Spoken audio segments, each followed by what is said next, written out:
So welcome to Watercolor Gathering Breaking Wave.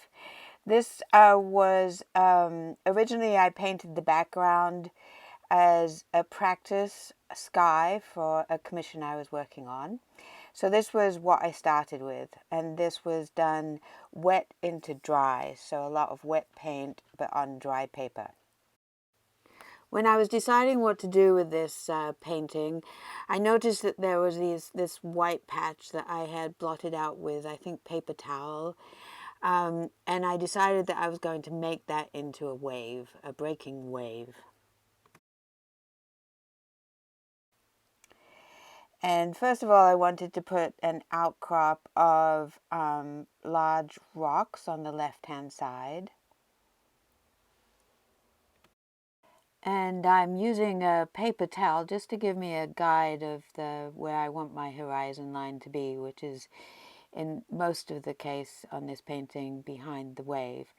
And the whole of this painting is done with Cotman's Paynes grey. And I'm just going down a little bit towards the foreground, adding some more rocky outcrops and being careful in the background there to make sure that there's not a hard line where that wave is starting to break over these rocks. Then I'm going in with a little darker Paynes grey to just further define the rocks. Then at the base of these rocks, I'm going in with a clean, wet brush and just softening that area underneath the rocks just to show that it's flowing into the water and that there's rocks underneath the water.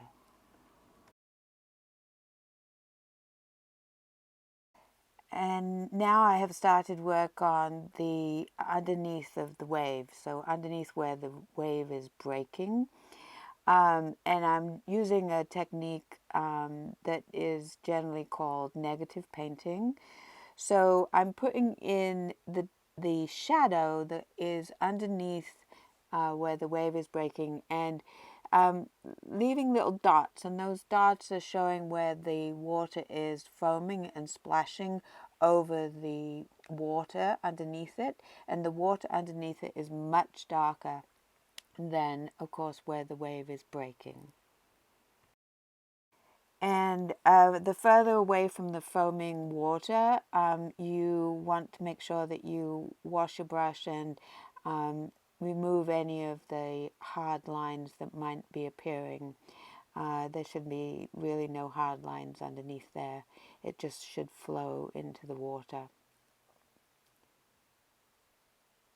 And this has to be done all the way to the edge of the wave where the wave is finishing breaking.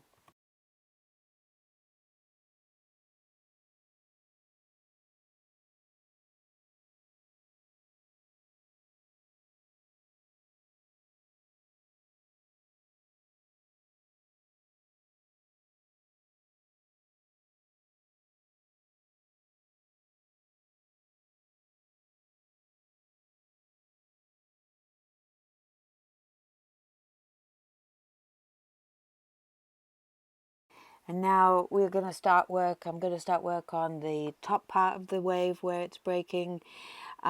This is the same negative painting technique with a lighter Paynes grey, so more water with the paint. Same technique though, making sure to there's no hard lines above where the wave is breaking.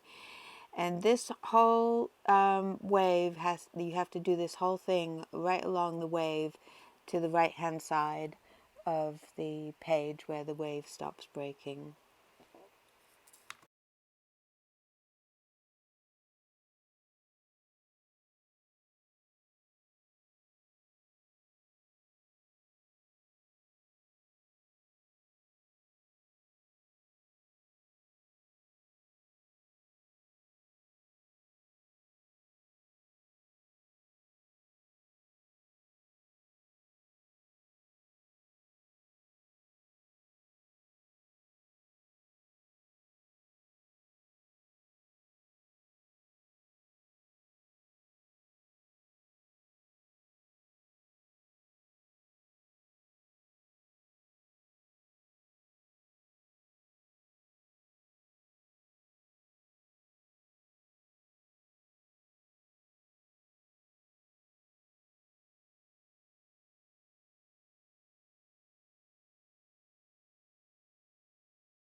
Now that the breaking wave is just about completed, I'm going to move to the foreground of the rocky outcrop on the left-hand side of this painting and add some more smaller rocks in the foreground.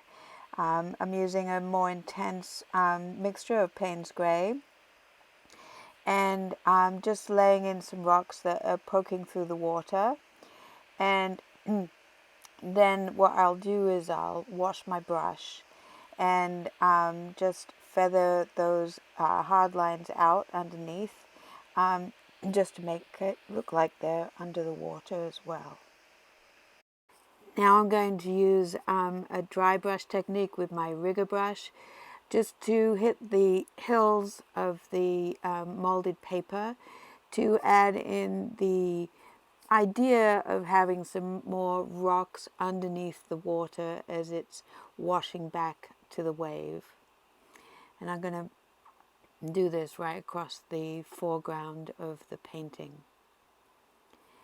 And then when that's done, we're pretty much done.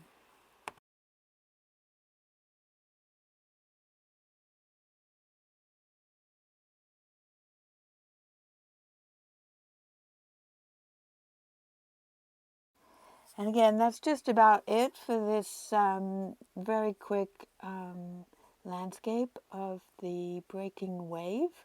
First of all, I want to apologize for my head and my glasses being in the image. I cut out as much as I could. But here's the final piece, and I'm very happy with the results. The breaking wave is really standing out. Thanks so much for joining me. Have a great day.